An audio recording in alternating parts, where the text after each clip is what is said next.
So it should be live now. You should be able to get into it and make yourself. Let's see. How do I go there? Try going to. There you go. Say something in chat, and I can make you a moderator. I think. I have no idea how to do this. Haven't gone live on YouTube in years. It's probably not even close to the same as it once was.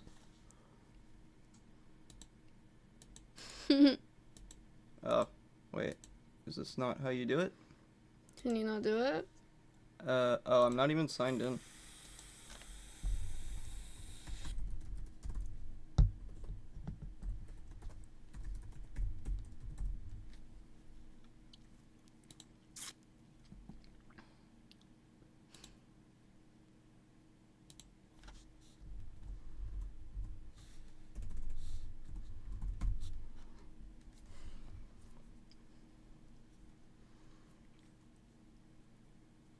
Let's see.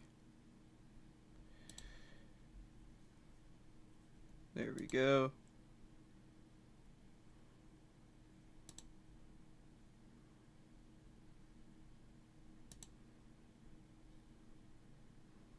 Can we make this? That's so little. It's so small. Gonna make this bigger. There you go.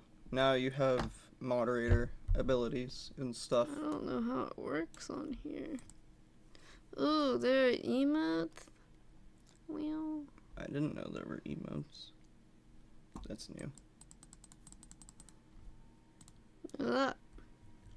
Oh yeah, guess so. Oh. Okay. Okay, I guess just hit close.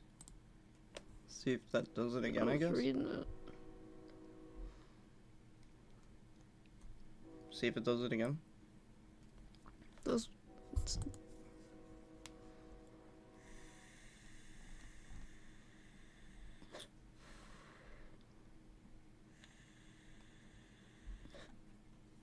These are just emojis.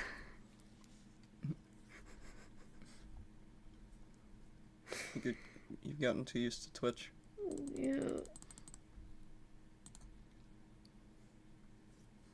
It didn't do it again. Okay.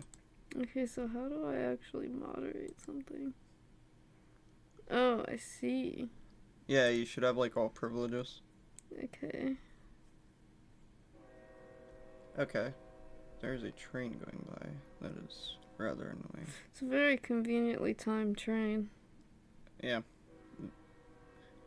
Is there any issues with the stream or is it good? I don't think so. Let me, Yeah, put a headphone in and see if it sounds like everything is okay. Hold on, they got all tangled up.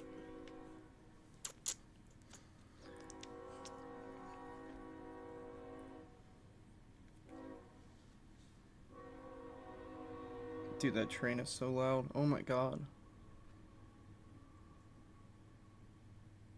Is it good or no? I think so. I can hear the train. It's extremely loud. I think it's leaving though. Alright, so we should be good then? Yeah. Okay. Well, that's set up then. Let's see, see if anybody wants to come by and hang out, I guess. And I guess we can watch this Abroad in Japan video first. Because I've been meaning to do this anyway. And I said on the community tab forever ago I was going to. So now I'm doing it. I shouldn't put it off, but yeah.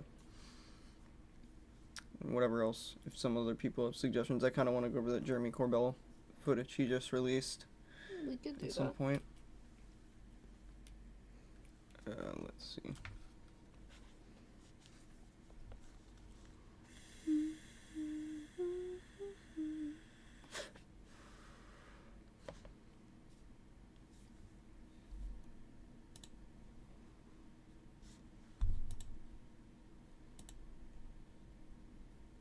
Okay.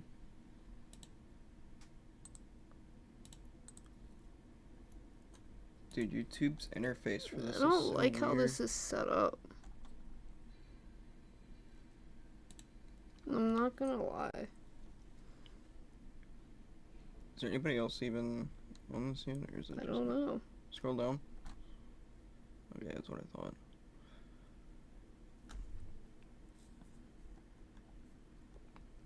Hopefully it's not too late at night. I wonder if I should have done this during the day. Probably would have been a better idea. Probably. Hold on, let me refresh. I really don't like how this looks. It's really, really bad. Well, it's YouTube's layout. I might just have to deal with They it. need to do something about it because it's kind of bad. No offense. Yeah. Is what it is, though, I suppose. Dude, is there another one? Probably because there absolutely would be.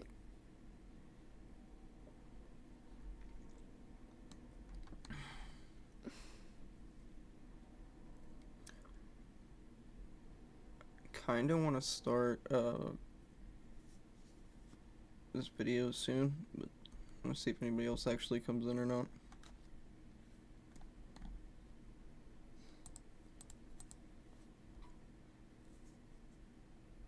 If not, then I may try this again during the day and just go to Twitch. This is so fucking jank. Oh, I said I swear. That's Is that not s- okay? Yeah, it's fine. Okay.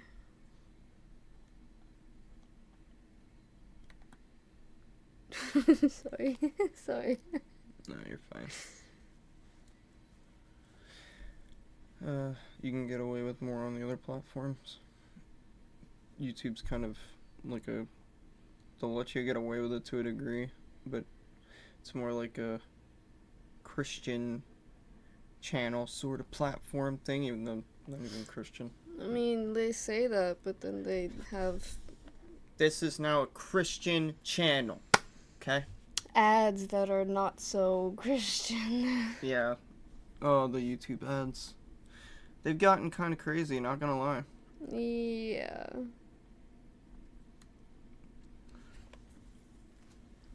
Anyway, do me a favor. Can you leave it so I can see this? For some reason on my thing, I don't have the ability to actually see any I'm information. gonna be honest, I have a feeling that this will not update For some reason, I can't see any of it. unless you refresh.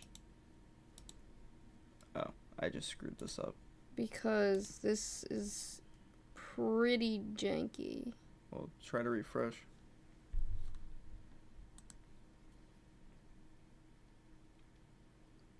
It should update. I don't know. I don't know. It probably will. Anyway, might as well watch this then. Let's in the begin. meantime. Will it pick Anybody it who up? comes by- It should. See if it does.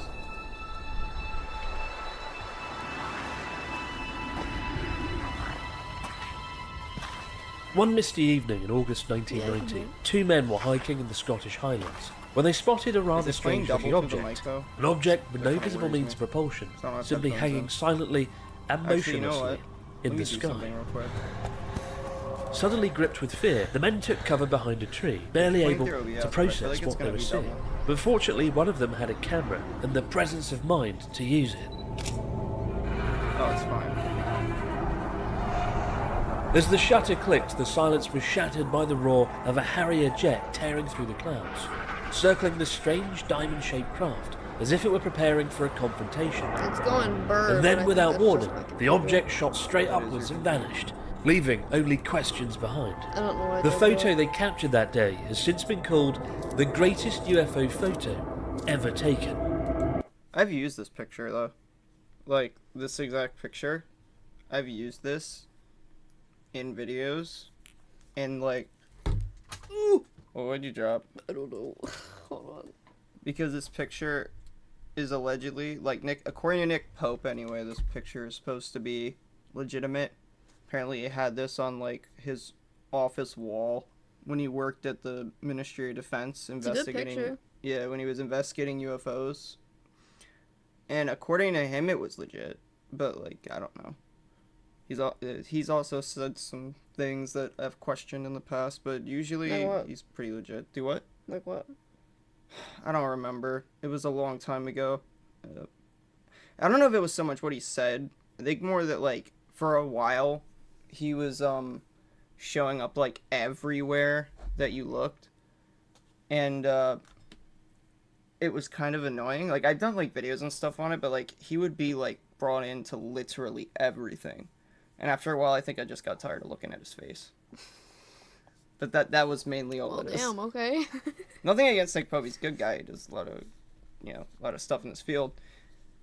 But I don't know. Anybody He's who's got a ex-government, very annoying face, I guess. yeah, well, anybody who's ex-government, you kind of gotta take what they say with, like, yeah, you can choose to believe it if you want, but sometimes they have agendas, and it's like, Yeah, that's true. you don't know. I mean, maybe they're being legit, or maybe they're just giving you disinformation. I don't know. True.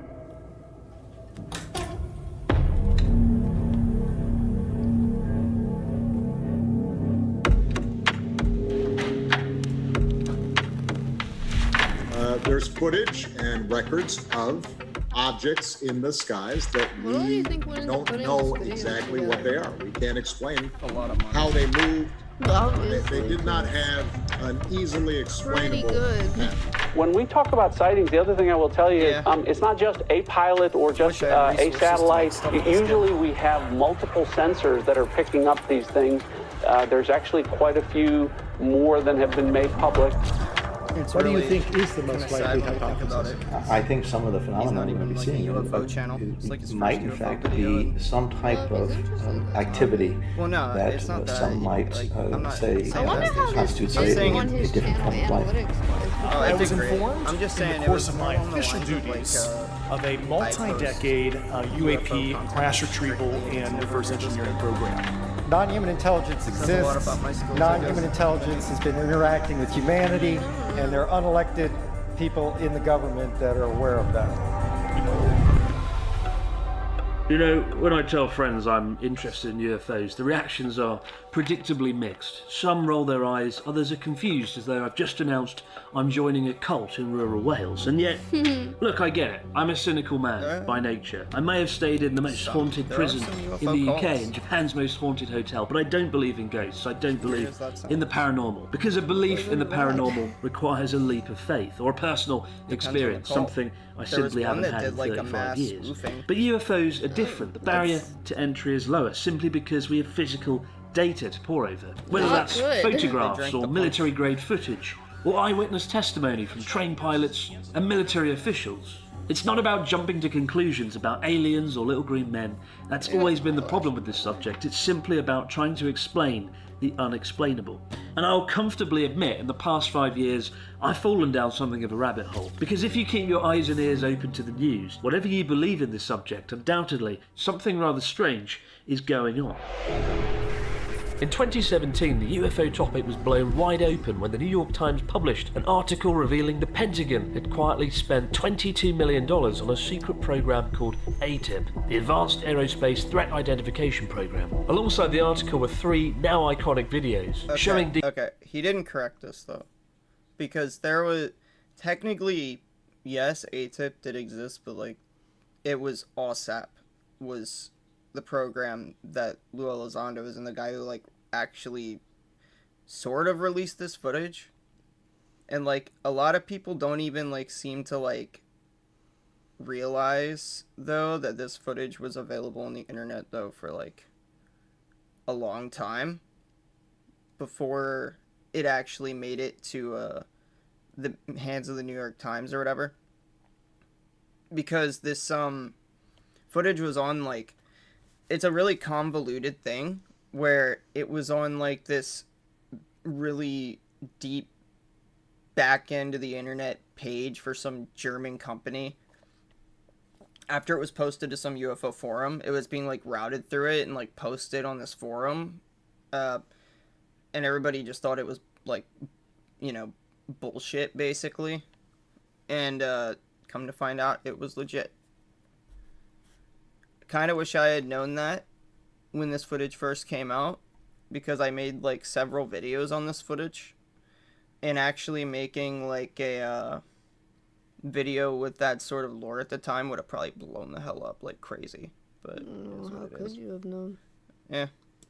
Declassified footage of what the US government called unidentified aerial phenomena. After all, the acronym UFO has something of a stigma attached to it historically, and anyway, a year later the Pentagon confirmed that the videos were indeed authentic. that? The first video is footage from what is now referred to as the Tic Tac incident, taken in 2004 off the coast of Southern California.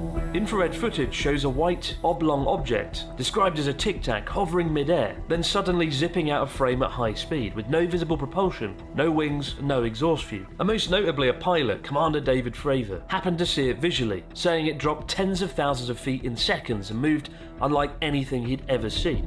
There were no rotors, no rotor wash, or any sign of visible control surfaces like wings. As we started clockwise towards the object, my Wizzo and I decided to go down and take a closer look, and the object suddenly shifted its longitudinal axis, aligned it with my aircraft, and began to climb. As we pulled nose onto the object, within about a half mile of it, it rapidly accelerated in front of us and disappeared. There, the controller had told us that these objects had been observed for over 2 weeks, coming down from I over like the 80,000 little feet, TV rapidly effect. descending to 20,000 feet, hanging out for hours, and then going straight back up. For those who don't realize, above 80,000 feet is space.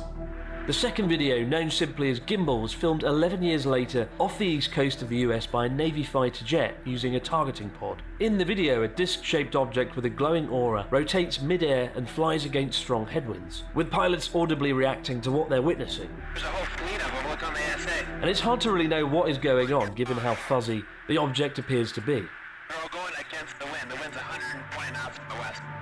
Well, if there's a thing, it's rotating. And finally, the Go Fast video from 2015 shows a small object skimming across the ocean at high speed. Once again, there's no wake, there's no exhaust trail, or obvious means of propulsion, though skeptics argue that it might be a parallax effect of the jet in the air filming something far down below on the ground. With that in mind, it could be as mundane as a balloon. But just as compelling as the acknowledgement of the ATIP program was the man behind it, Luis Elizondo, a former US Army counterintelligence officer. In interviews, he revealed that these videos are simply the tip of the iceberg, and that far more compelling video evidence exists. Footage that the US government has refused to release, citing national security concerns. Do you think any government has recovered a crashed UAP? It is my belief that the United States is in possession of exotic material, and unfortunately, that's about all I can say at this time. Ultimately, Elizondo claimed that a group working within the US government and closely with defense contractors have been retrieving non-human technology and biological remains for over 70 years. But I think for a lot of people, myself included, who've had a kind of passing interest in UFOs, these headlines really made a lot of people sit up and start taking a renewed interest in the subject. I mean, it all started to sound like a plot from a sci-fi film, and it was about to get a heck of a lot weirder. I mean, I'm gonna be real. Those headlines kind of like were half the reason that my channel started doing well back in like 2018 was because of them. Like, if those headlines didn't exist, I mean, I started getting like a few thousand views right before they dropped for some reason. I had posted like 2 videos before them that did pretty decent, and then out of nowhere, like, I decided to, you know, as soon as this dropped, basically like same day I had a video up almost, and like as the news was unfolding, and then my viewership just skyrocketed, and I posted like a lot of things that did pretty good at that time. But yeah, like and it wasn't just me though, because like overall YouTube became like flooded with this footage to the point that it was like a complete like if you looked up UFOs, it's even to this day like you find this footage still like almost before anything else, and it's kind of interesting because it really did bring a lot of attention to this subject. Like, it brought like an absurd amount of attention to this subject. It's very popular footage. Yeah, because people were actually paying attention, and then the news cycle does what it does, and it decided, you know, to move on, and leave what might have been one of the most important revelations in human history behind, and then, now occasionally it comes back to it, but, they don't talk about it enough. No real mainstream outlets like to discuss this stuff on a regular basis, and it's always been like, most of the time, it's like, if they discuss it, it's because, usually half the time they're making fun of it or something, mainly like local news. I hate watching UFO stuff from local news because you always just get a bunch of like stupid jokes that just aren't even funny. It's the same jokes. Yeah, it's cringe. Over and over again. But yeah. Anyway. My name is David Charles Grush. I was an intelligence officer for 14 years, both in the U.S. Air Force and most recently at the National Geospatial Intelligence Agency. David Grush, a former intelligence officer, claimed under oath to Congress that the US had recovered non-human craft with a crash retrieval and reverse engineering program, having interviewed 40 witnesses over a period of 4 years. I was informed in the course of my official duties of a multi-decade UAP crash retrieval and reverse engineering program. Do you believe our government has made contact with intelligent extraterrestrials? Something I can't discuss in public setting. That's where we are today, in this sort of strange space where many officials appear to hint at something rather mysterious, others outright just say there's non-human intelligence and the government is hiding it. Whatever way you look at it, it's a lot to take in. At times I feel like a pendulum, swinging between skeptic and being a believer. A few years ago, when all this started coming out, I would say I went closer to being a believer. There were too many videos, too many reports and headlines. It felt almost like there was a sense of momentum, there was some sort of disclosure happening. But on the other hand, part of me struggles. In a world with 7 billion smartphones, people with cameras in their pockets, why is everything so goddamn blurry all the time? And with AI and deepfakes now, how can we really trust any modern day footage? Still, I wonder, maybe we do have all the evidence we need and we've simply ignored it or discounted it over the years. It's such an awkward place to pause. His face is ridiculous. But why is it all so blurry? Some of it, maybe you could chalk it up to whether or not they want you to see them, but also, there was one guy who... there was one guy who I shared... Funnily enough, this footage started going viral a couple weeks after I did my video on it. Amazingly, I posted it and it didn't do well. Everybody else posted it, and then it goes viral 2 weeks later because I posted it when it happened. But... yeah, there was a really clear metal ball flying in the air that somebody had captured, and it was pretty good, footage of it. So I guess you could say that's not always the case because there have been clear images in the past, but every time you get this is the biggest issue with UFO footage, right? You can have a super clear 4K footage and then everybody's it's fake, even if it's from 50 years ago. There were good photos taken, but then everybody just is oh, it's fake because because they're so used to it being blurry. No, because they just want to complain. Oh, so you have people that are essentially bitching that it's looks like it was filmed with a potato. And then the second that they get something clear that's hard to debunk, that isn't very obvious CGI or very obvious, just an obvious hoax, suddenly they're quick to, call it a hoax. And then they'll say, oh, it's CGI or nowadays because of AI. AI, I've tried to get AI to make UFO stuff. AI does a very piss poor job half the time of actually making UFO stuff. It can't even do a good thumbnail, and I don't even like using it for that anyway. But I don't know. I think when it comes to trying to make fake UFOs, you see fake UFO footage made by AI on TikTok all the time, and it's kind of it's bad. Basically, it's almost always bad. It's just terrible footage. So and you could tell it's that it's fake. It doesn't even look close to real. So AI can maybe make the pictures, but then there's always something wrong with them. There's always something that AI messes up. So I wouldn't say it's we're to the point where AI UFOs are tricking everybody just yet. Sure, some people are getting tricked because some people just don't have an eye for detecting whether or not something is AI. Yeah, we'll probably get there someday where it becomes so good that it can emulate reality. I'll say this. I'm pretty good at telling if something is AI. But I saw a picture of a cat with, like, curly fur. And it took me a little while to actually realize that was AI. Yeah, but when it comes to something like UFOs and stuff, it's like, you know, if it's something mundane, fine, but like when it comes to UFOs, like they're not like an everyday thing that the AI can just try to, you know, create. True. So there's like more of an issue with it because like it doesn't actually know what it's making. It'll usually just make like a generic flying saucer or something because that's what it thinks when it hears the term UFO. It doesn't just, you know, you could try to prompt it to make something else, but that doesn't mean it's going to work or that you're going to get like a flawless image. So I don't know. I mean, maybe there's software that's better than others that can do it, but I haven't yet to see it, really. Like, usually if I see something and it's AI, it's pretty obvious. But anyway.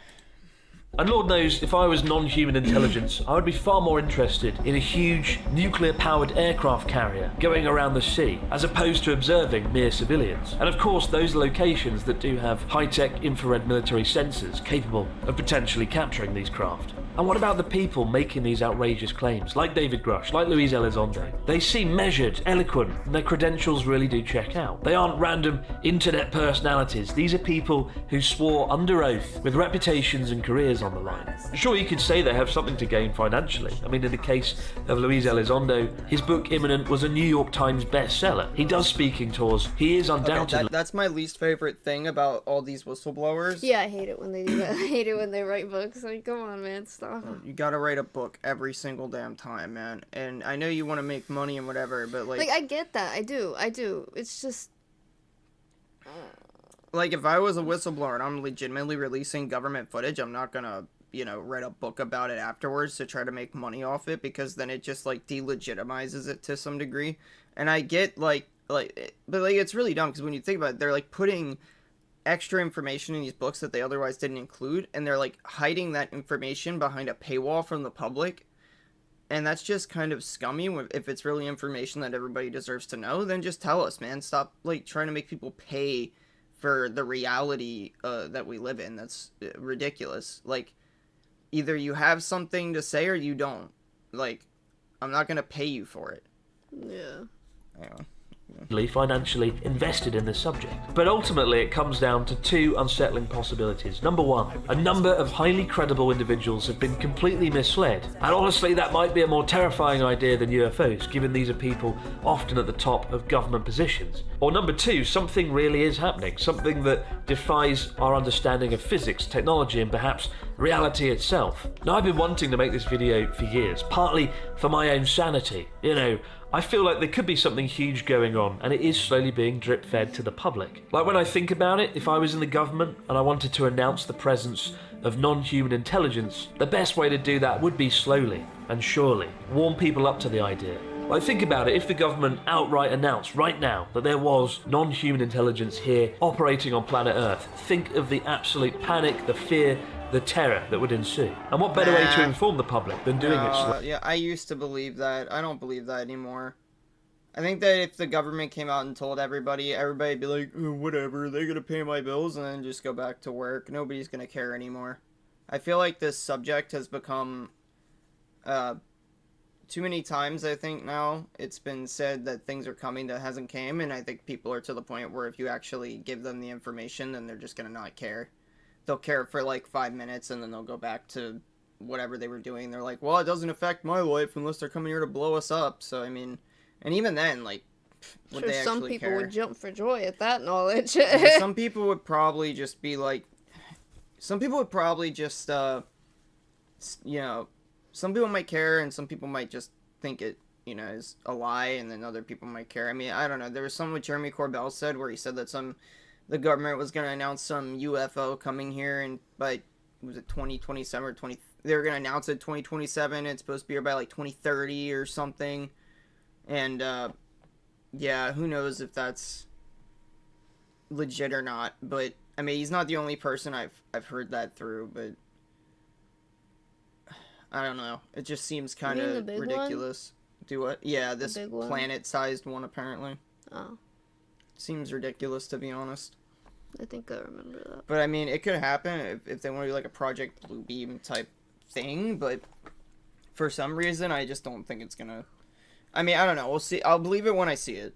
Yeah. And even if they say it, let's see how many people actually care. Slowly.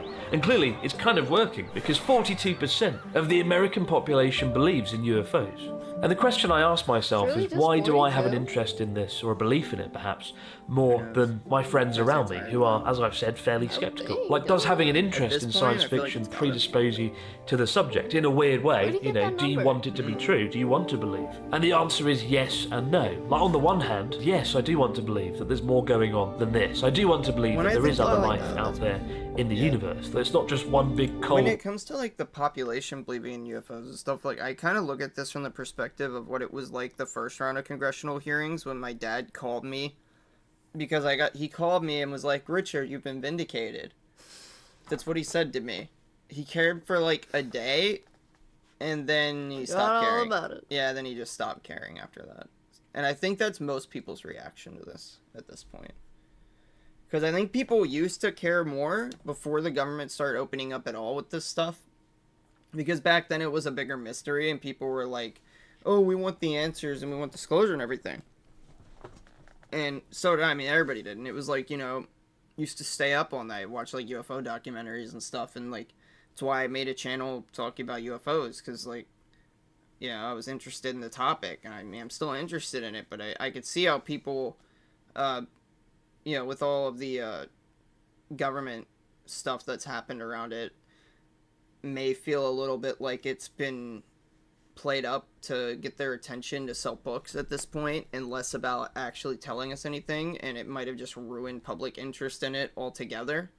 Even if it is actually happening and the government takes it seriously, it's like, well, I guess people are, you know, and knowing that information, I feel like it's like thrown people away from the entire idea of actually wanting to research this topic altogether. Yeah. It's kind of sad when you think about it. Yeah, especially if the topic is legitimate, you know, then if people just stop caring and no one's going to look into it, I mean, the government did a great job of getting people to look away. So, yeah. It is what it is. That was their goal. Yeah. Barren place. And yet, on the other hand, as a kid, I found E.T. absolutely fucking terrifying. And I don't want him to be real in any way, shape or form. Honestly, I don't know what to believe. What I do know is I don't simply want to sit here any longer and read headlines on the subject. I don't want to read this. I want to go out and do my own goddamn research. And it just so happens there's a village up in rural North Japan that's famed for being a UFO hotspot, with a man who claims to have seen something highly unusual in the sky back in the late 1970s. I've never actually met a first-hand UFO witness before, especially somebody who's had their story as highly publicised as this guy has. So let's hit the road, let's catch the train to Fukushima, find out what's going on, and when we get back, well, talk more about this. Now, while the government might be covering up knowledge of UFOs, one thing that isn't a conspiracy is your sneaky internet service provider knowing what you're up to, and that is where today's sponsor, ExpressVPN. Skipping the ad. With our interview arranged with our UFO witness, Miura-san, I take the Shinkansen 300 kilometers north to Fukushima City to meet up with Ryotaro, who's waiting to drive us on into the wilderness, to the mysterious rural village of Ino. Morning. Welcome to Fukushima. Good to see you, man. Just get in, let's go. So what is going on in Ino town? After the nuclear disaster, there have been a lot of scientists gathering in this area to monitor the area, not only the radiations but also collecting all sorts of data. So they've been probably monitoring the sky as well. That might be one of the reasons why the sightings are being increased. Over the decades, right, a multiple number of people have seen UFOs. There's a mountain there, and the mountain seems like that attract the UFOs. What exactly have people seen? Well, UFOs that moves in incredible speed, not in a way that you would see in the airplanes or helicopters or anything like that. So the person we're going to meet now actually claims to have seen a UFO. Yes, Miura-san. I only talked to him on the phone, so this is the first time we're meeting. But he said that he actually saw a UFO at that very mountain we are going. It's pretty cool to think the place we're going is the town with the most UFO sightings in Japan. Yes. Whatever is going on there, it's pretty intriguing. Well, definitely, there should be a reason why this place that we are going has got more sightings, right? I mean, there are many mountains in the whole Tohoku area. There are thousands of mountains, and I was just wondering why UFO actually chose this very mountain to be attracted to. You'll know when you've arrived in Ino village thanks to the alien poking out from behind the sign. That being said, the village stands out from its backdrop, given it lies at the foot of Mount Sengamori, a conical 400-metre mountain that almost looks like an artificial pyramid. The mountain certainly looks the part, and here at the base lies the International UFO Lab, a site that's become the go-to place for Japan's UFO enthusiasts. Opened in 1992, it's home to a staggering collection of 3,000 photos, videos and materials associated with UFOs. And some of Japan's most compelling photos remain on display, many of which I've never seen published anywhere else. There's some pretty compelling photos here in the museum, and of all the photos, this is my favourite. It was taken in 2018 up a mountain, 2,450 metres, by some hikers. They were taking photos of the mountain, and then afterwards, after they took a look at the photos, they realised there was an object here in the sky. Don't know what it could be. Clearly not an aircraft. Doesn't look like a bird either. I always find those the most interesting photos, the ones where you take a photo and only afterwards realise you've got something. When you're not And in this case, God knows what they've got there. That's a genuine UFO. This is a map of all the UFO sightings across Japan. You'll notice in Tokyo there's a huge concentration of sightings, but the second biggest concentration is actually up here in Fukushima, where we are right now.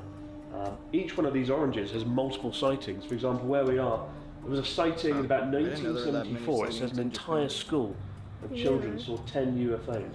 It's unusual that this area in particular has this number of sightings, especially given the rest of Tohoku, huge area, barely has any at all. Clearly something unusual is happening in this part of Fukushima.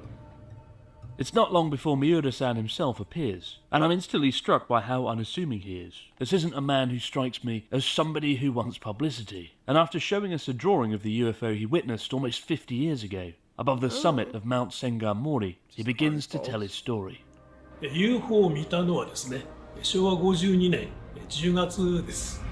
秋口稲刈りの帰り、バイクに乗りまして、帰宅途中ですけども、夕方5時半頃ですかね、千貫森の真上から、オレンジ色の円盤が2、30機編隊を組んでですね、音もなし、本当にオレンジ色の円盤がですね、ゆっくりとこう自分の真上を飛んでいったっていうのが記憶にございます。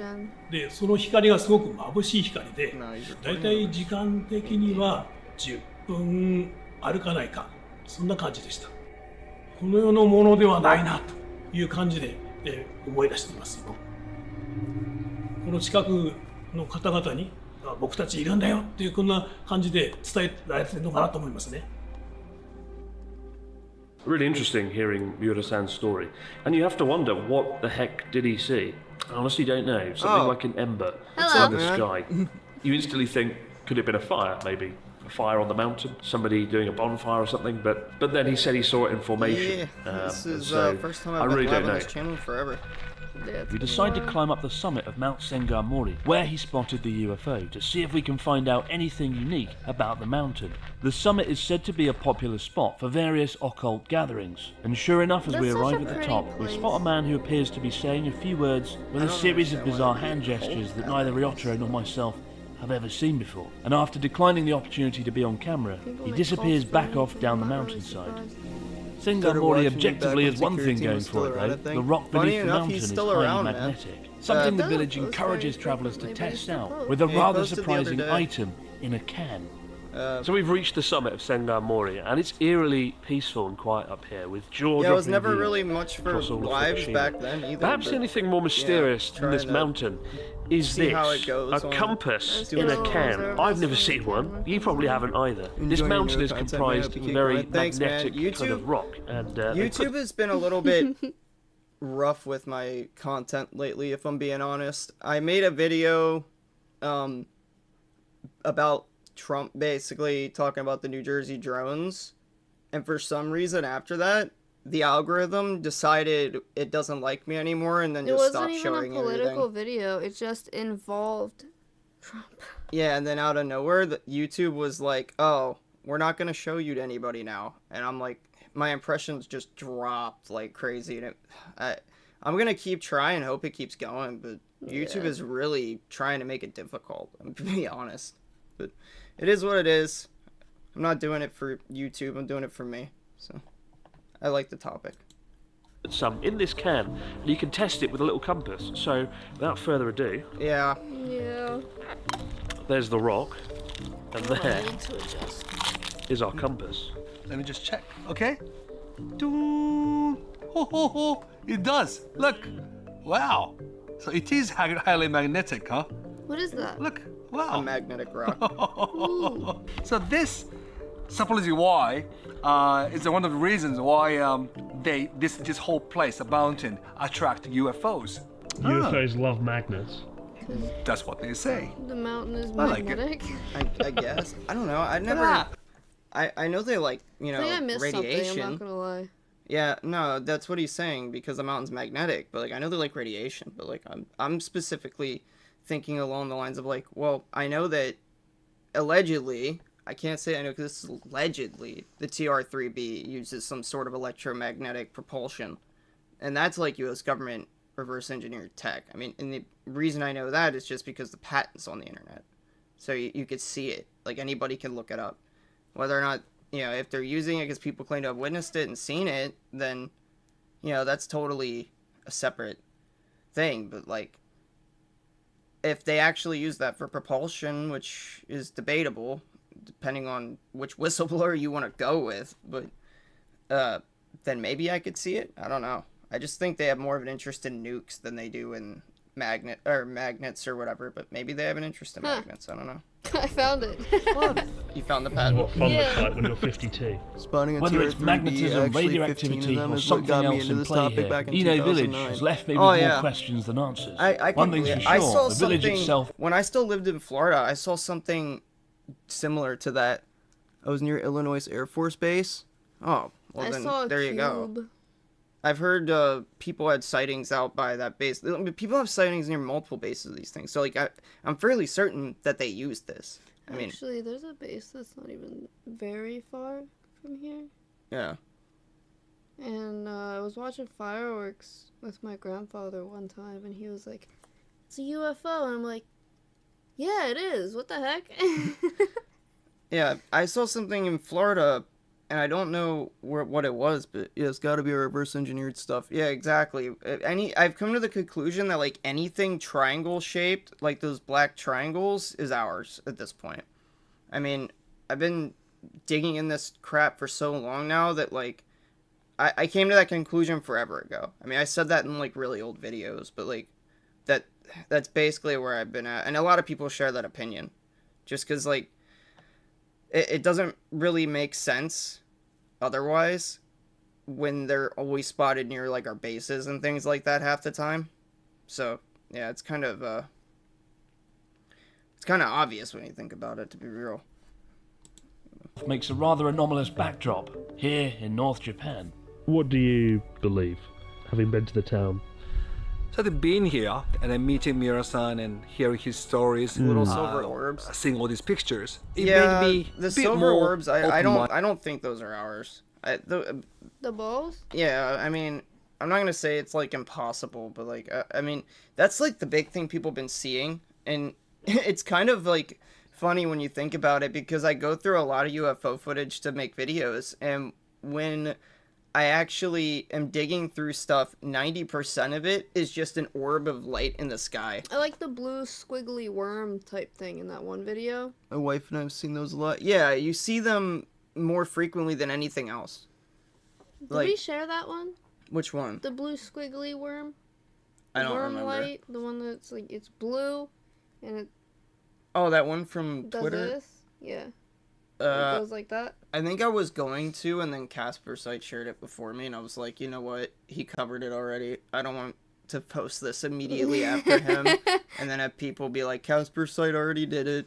Yeah. Feels like a Simpsons did it sort of thing. You guys been following the Skywatcher stuff? A little bit. I haven't been, like, super in it. What have they been releasing lately? Because I've heard stuff, and I've been following some of it. But the thing with Jake Barber, the whole egg thing and stuff. Oh, the egg. Yeah, I was following all that, and then I heard something about, I don't know, I heard somebody was releasing a book on it and stuff or something like that. And then I was like, man, every time I hear a book, I just think, like, man, can I believe it? But I don't know. I mean, what exactly are they, have they dropped anything yet? Or, because I've heard, like, they're going to, but I haven't seen anything.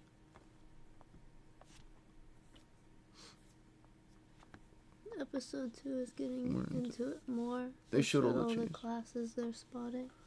I'll have to check it out, because I haven't actually watched it. I've mainly just seen what people have been posting online, like Reddit and other places, from things that they're either saying was going to be in it, or that supposedly was posted and stuff, but I haven't had a chance to really follow it too closely yet, because I was, like, mixed on it. I was waiting on the Age of Disclosure, that documentary, to come out.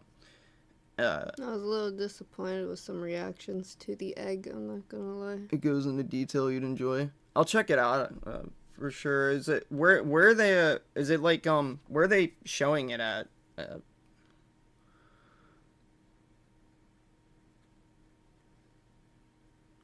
Would it be on YouTube, do you think? Nah, probably not. Oh. Amazon Prime. Maybe. Netflix. One of those. On Skywatcher. Oh, it's on. Oh, it it is is on on YouTube. YouTube. Okay, I'll have to check it out. Okay, I didn't realize it was on their YouTube channel. Well, that's cool. At least it's not behind a paywall. I half expected a paywall. Not gonna lie. Amazon Prime. That's usually the go-to. I'll definitely have to look it up. Minded, tolerant about things that are beyond my comprehension, I guess. It's hard to know what to think, really. It is an unusual town. There's no two ways about it. Meeting Nura-san really Gosh, was this place the is most so interesting pretty. aspect, though. And it's creepy to think Yeah. he saw it literally right here, right above where we are Maybe now, we should right? go to Japan In to formation. look for UFOs. I always like to play devil's advocate when I come to these places and get imagine more sightings everything here. that's said is true. And when you come up here, look out across the mountains of Pretty sure you Fukushima, would anyway. you can imagine it. You can Got a lot imagine more it to be true. things Especially here that would knowing attract them. just over those mountains is the second largest nuclear disaster in I mean, history. apparently, if you want to see it's, a UFO, it's an odd just place. wait till they're transporting a nuke, and then you'll see one. Apparently, not that you would know when they're doing that, but Yeah, I don't think they just announced that. no. So having spent 5 years sort of invested in the subject and having now gone to Eno town, what do I think about all of this? Where do I stand? And like I said earlier on, it feels like being on a pendulum, constantly swinging between skeptic and believer, right?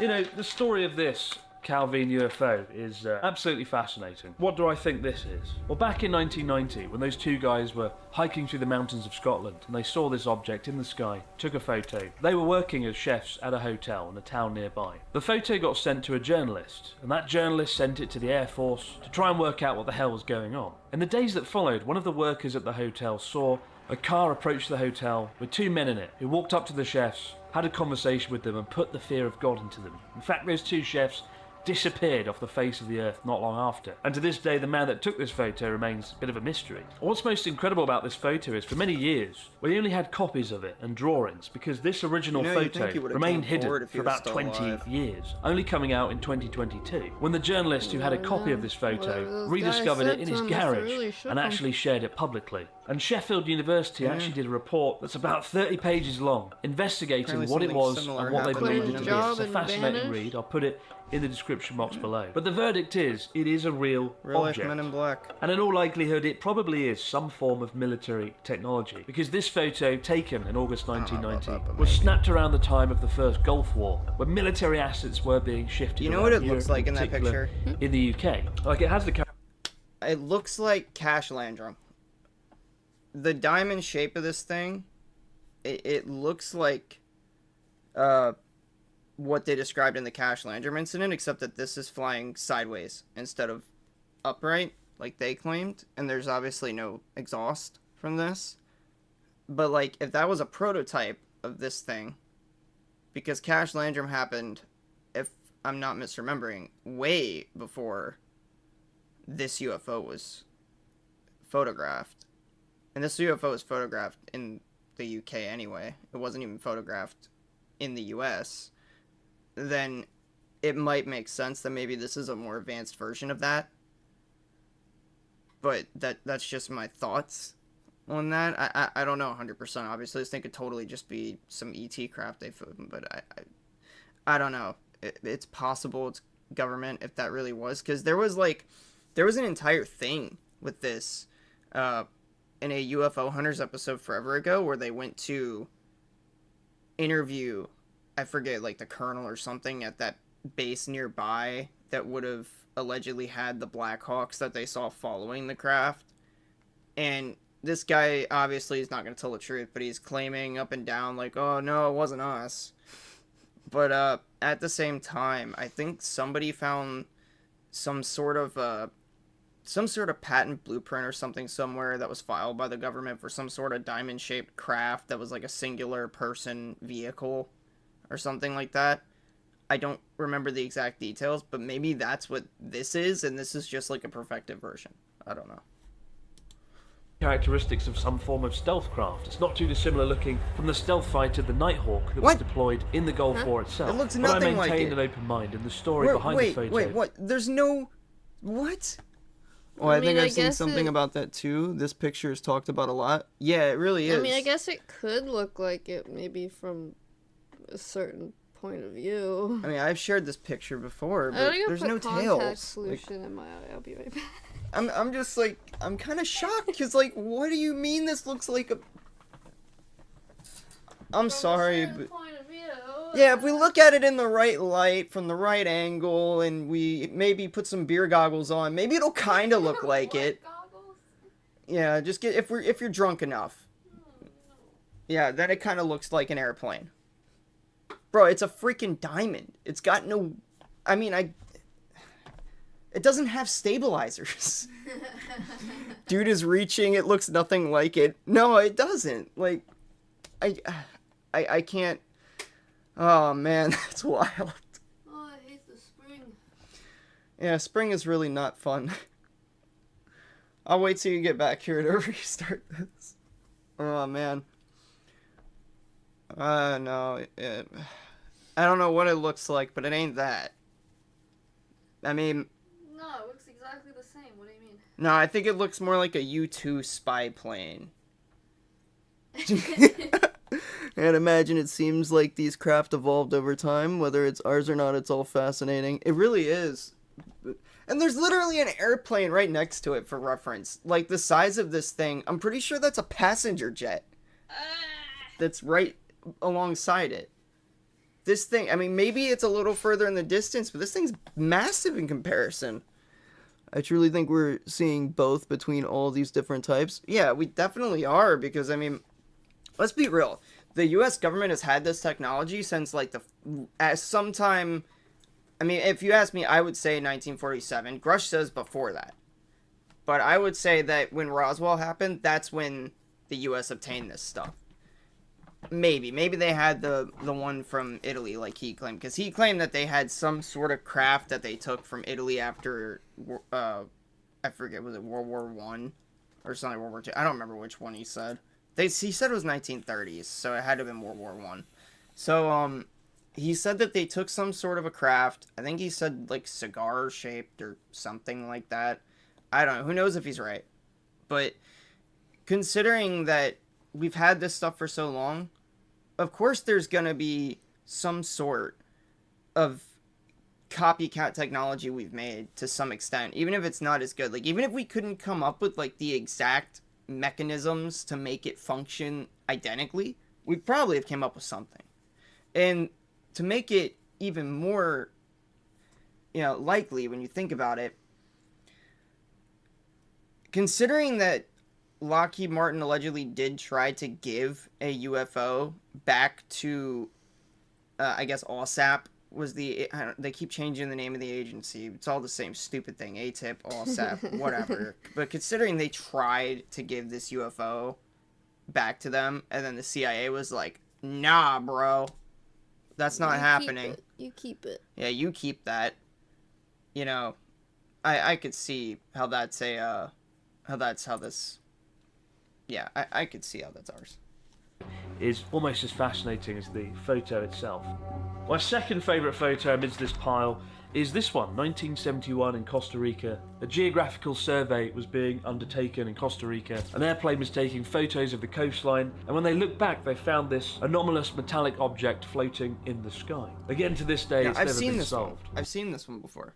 I think my computer is... I think I shared this one. Oh, my lord. Don't do that. What did you do? Oh, no. Technical difficulties? No. You're having some technical difficulties there? Yes. What did you do?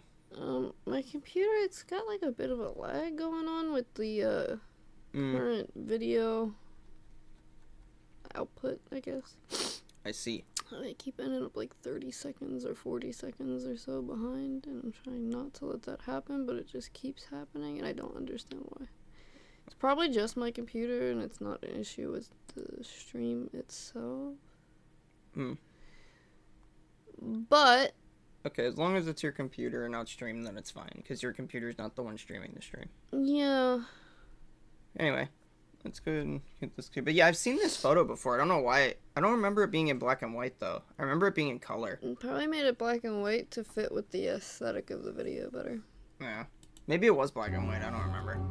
To those of you that are interested in the subject, my favourite book is called UFOs. It's by Leslie Kean. It's simply a book that lets military officials, government officials tell their story around the world. There's no assumptions, no conclusions. It's simply just interesting people telling their story about bizarre, unexplained phenomena that they saw. But I am curious as to what you guys think. Hopefully you don't think I'm completely bonkers. If somebody has a story of a UFO or an object they've seen, hear them out. Don't dismiss it. Try and work out what they saw and what could be going on. And on the flip side of that, if there is a fairly obvious suggestion as to what that might be, in the case of a video the other day, I saw some people filming at night a strange object without any means of propulsion that, in all honesty, was simply a fucking seagull. You see that? Oh my god! It's just as important to be skeptical it is a seagull. as it is to be open-minded. And if you ask me where I am right now on the pendulum, swinging between skeptic and believer, I really don't know, honestly. Like maybe slightly more towards believing than being a skeptic. Because if all these people are lying or exaggerating or have been misled, then that is equally as frightening as non-human intelligence being present here on planet Earth. And I'm bloody curious as to what you think, more now than ever. Thanks for watching, guys, and I'll see you in the next one. I feel like it's probably a flashlight. Do you think you'd be comfortable coming up here alone at night, sitting down, waiting for aliens to come? Waiting to be taken? Or taken? I'd go up there. Oh, it depends on where to. It depends on where they're not taking you to Tenerife, are they? That's what I was holiday. thinking, exactly. That'd be nice. That sounds like fun. Let's go on a holiday to Space Australia or something. Oh my gosh. Gonna go Space Cancun. What do we do now? I don't know. Let's say he's got some suggestions. Did you happen to see the new footage that Jeremy Corbell released the other day in that episode of Weaponized?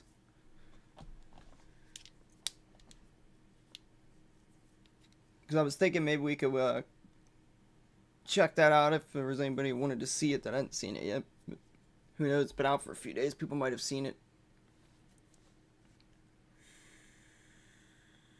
Haven't seen it yet. I'm 2 episodes behind.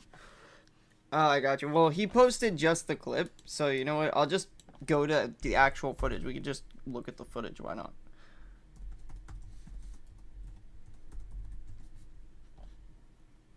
That way you don't have to spoil the whole episode.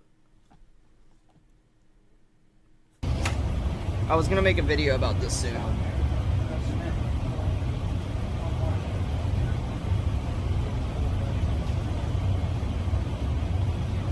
Oh yeah, this one. Yeah.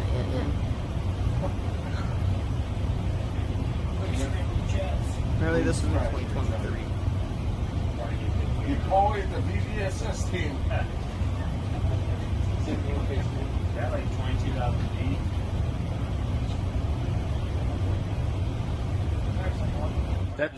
That shit took off earlier.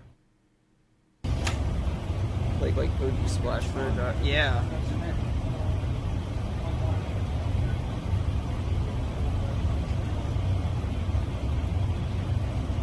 See, he has both of these set up with it, but like I don't know if this is the same object or because it repeats the same audio, or if this is just a different camera.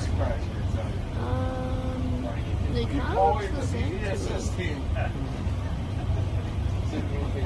I think it's just a different camera.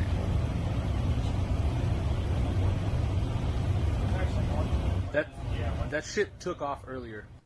Yeah, there was also something he released that was a couple months ago that people were like, every time I read his comment section, or Jeremy Corbell's comment section, it's like people biting each other's heads off. Because I think at this point, I'm pretty sure Mick West has like had half of his sub base go over to Jeremy Corbell and sub to him to try to just debunk literally everything that he posts at this point. But he posted another gun camera footage that some other soldier filmed. I believe it was in Afghanistan or Iraq. I don't remember where he filmed it, but it was good footage. But there are people in the comments like immediately trying to be like, "Oh, that's not real." There's no, basically it was a whole lot of fighting. That's for sure. And I hate seeing that because when you have people that are just being disingenuous about it. Yeah, he sends his debunked goons brainwashed. I call him Prick West. Yeah, dude, I fucking hate the guy. Mick West is an asshole, dude. Is there another video we can turn on? Yeah, I'll give something in a second. But the thing is like, when you do that and you have all these people that are just being dishonest and coming over to say, oh, everything's a balloon or whatever or something like that, then like there's what was it? Yeah, there's no debate gas of some kind. I don't remember. Yeah, there's no debate anymore. Nobody wants to talk about it at that point because it's basically just. Sometimes I wonder if Mick West is getting government funding to actually like try to shut the subject up to a degree. I genuinely wonder that. Because I don't know how there could be that much money in debunking people like that and just calling everything a balloon or a drone or whatever. I mean, maybe there is. Maybe I'm wrong, but I don't know. It just seems wild to me that that's the case. Kind of want to check that Skywatcher stuff out, though. I kind of want to see that. He doesn't actually want to objectively look at it. I think the same thing. Nobody could possibly be so naive like he is. Yeah. Yeah, it's just mind-boggling to me. Let's see, where's part 1? Because I haven't even seen part 1 yet, so... There's part 2. Oh, wait, did I watch this? No, I didn't watch it. Did I? Do you believe that extraterrestrial intelligence has visited planet Earth? I think you can go a step further. It hasn't just visited, it's been here a long time, and it's still here. My name is Alex Klokas. I'm an entrepreneur and investor at SALT. And about 2 years ago, I brought Dr. Gary Nolan, who's a tenured Stanford professor, to SALT. And I asked him, if you had to assign a probability to that statement, what probability would you assign? I love Gary 100%. Nolan, man. And that idea, that a prestigious, world-recognized scientist would make a statement that he is 100% confident, I watched blew an my interview mind. That statement the other day seems that he so incredible that He's a it's fucking tough smart to guy, believe. dude. Maybe a lot of people hear that and they don't believe it. A year later, I brought Colonel Carl Nell to SALT. Carl's had a decorated career leading our military at the highest levels, and he certainly did not mince words. Non-human intelligence exists. Non-human intelligence has been interacting with humanity. This interaction is not new, and it's been ongoing. How confident are you that that is true? There's zero doubt. if their statements are true, it completely defies our current understanding of reality. The problem, however, is that both Dr. Nolan and Colonel Nell, they're kind of secondhand sources. And so we continue to push further.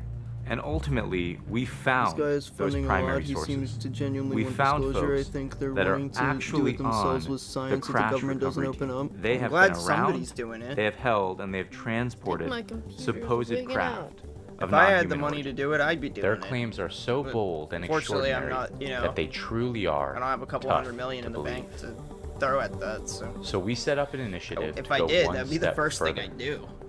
Extraordinary claims require extraordinary evidence. At Skywatcher, we've set out to prove it.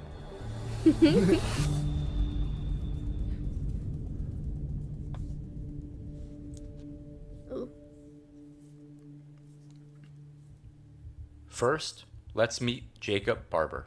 August 2024. Jacob Barber is a dedicated patriot who has served his country for 30 years, When did this working come out? both Did I watch overtly and covertly 2 months for ago. multiple No, there's no way. agencies within the Department of Defense, the Department of the Interior, and the private sector. Jake was eyeballs are recruited so into Air Force itchy. Special Warfare in the 1990s, Want an allergy pill? and then transitioned to the broader intelligence community as a contractor in the early 2000s. It's a nifty little doom buggy sort of thing they got there. Hello, Jake. Hello, Alex. I really appreciate you sitting down to have a chat with me. Man, absolutely. I appreciate you giving me the invitation. So, Jake, Can I just do you say believe something real quick that a about higher Jake Barber? form of non... Before we go here. And this, I don't want to say this and have anybody think being mean, but isn't it ironic that he's out with the egg footage and he happens to have a bit of an egg head going on? That's he's bald. mean. I'm... That's really mean. Yeah, you're right. I don't mean it in a mean way. I just think it's ironically funny to me.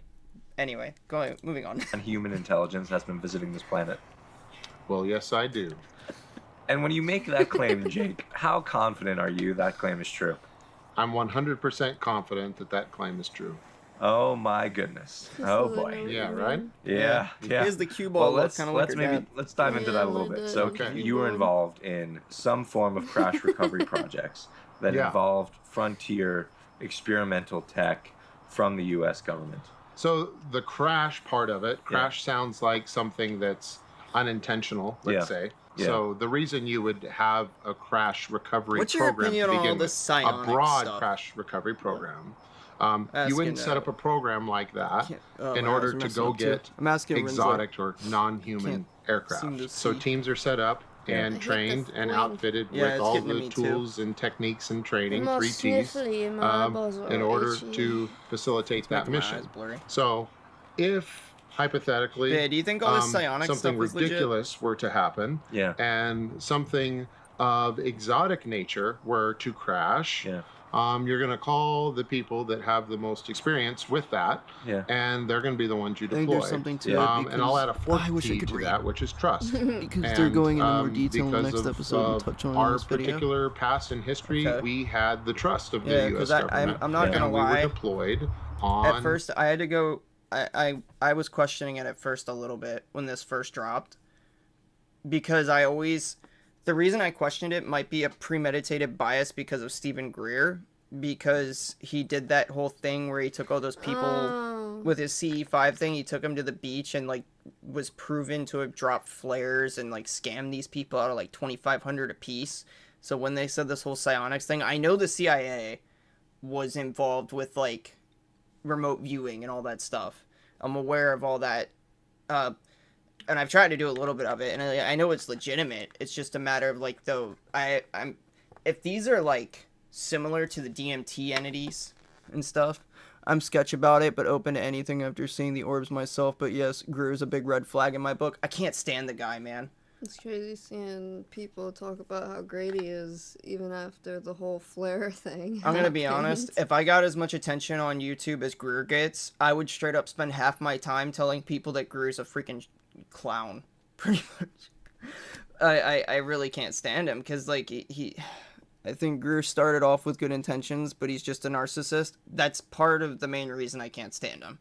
There's that, and I feel like he uses the excuse a lot of, oh, I am not doing this for money. I left my job as a doctor to come and do this whole UFO thing. Like, oh, I've lost it. Well, dude's worth millions of dollars, man. Like, you're making tons of money off of this, and you're charging people for these sort of getaways and stuff to do these Charging CE5 people things. to look at flares. Yeah, and it's like, it put a bad taste in my mouth. And the only other problem I have is, like, let's just say, the only way that the psionic stuff makes sense is if these entities turn out to be, like, interdimensional, somehow related to, like, the DMT realm from, like, another universe, and there's some sort of deity or developer. If, you know, you want to make their, oh, maybe this is some kind of a simulation or something like that, then maybe the psionics thing is possible, because you're, like, sort of, in a weird way, praying, I guess, when you're doing the meditation to summon them, and then maybe that I could buy. But if it's an alien race, I can't imagine that an advanced alien race doesn't have better things to do than just show up and do a light show in the sky for you because you sat there and meditated hard.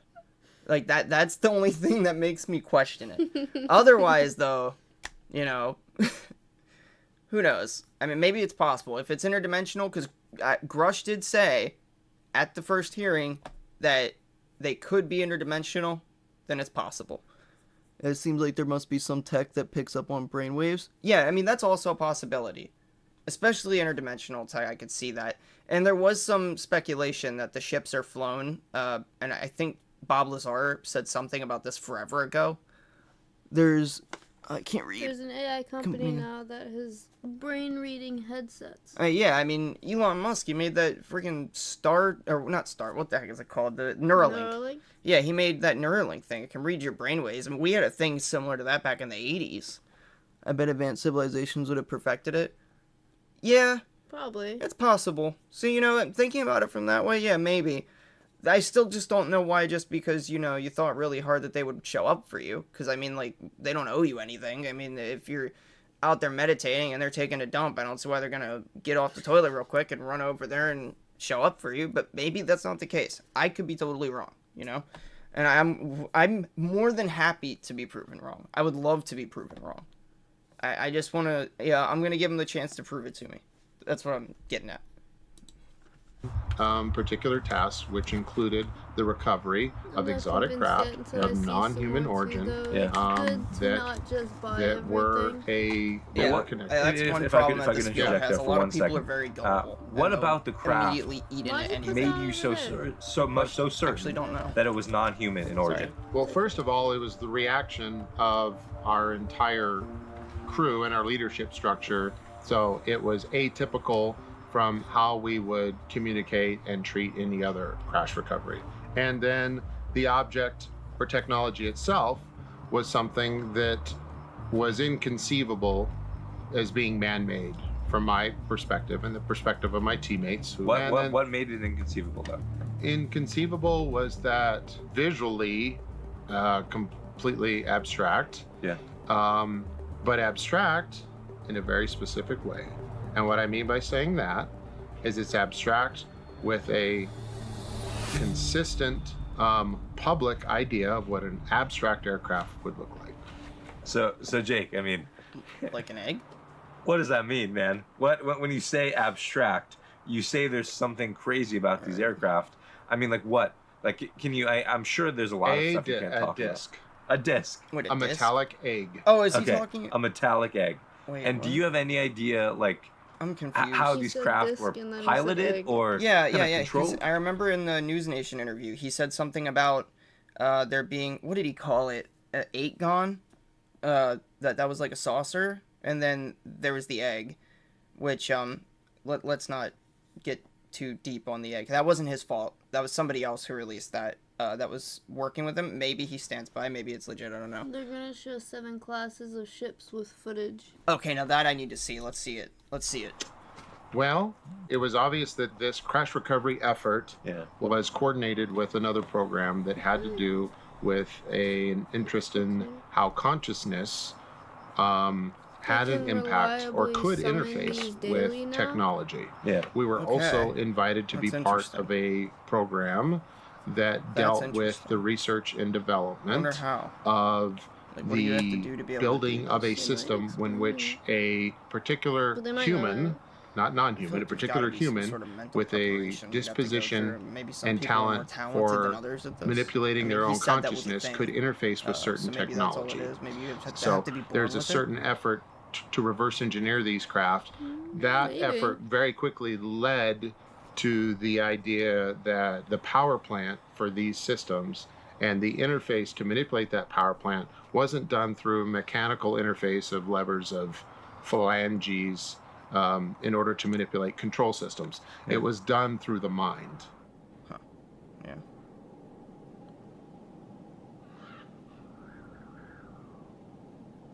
Not only do we have people from the actual crash recovery team, we have another team.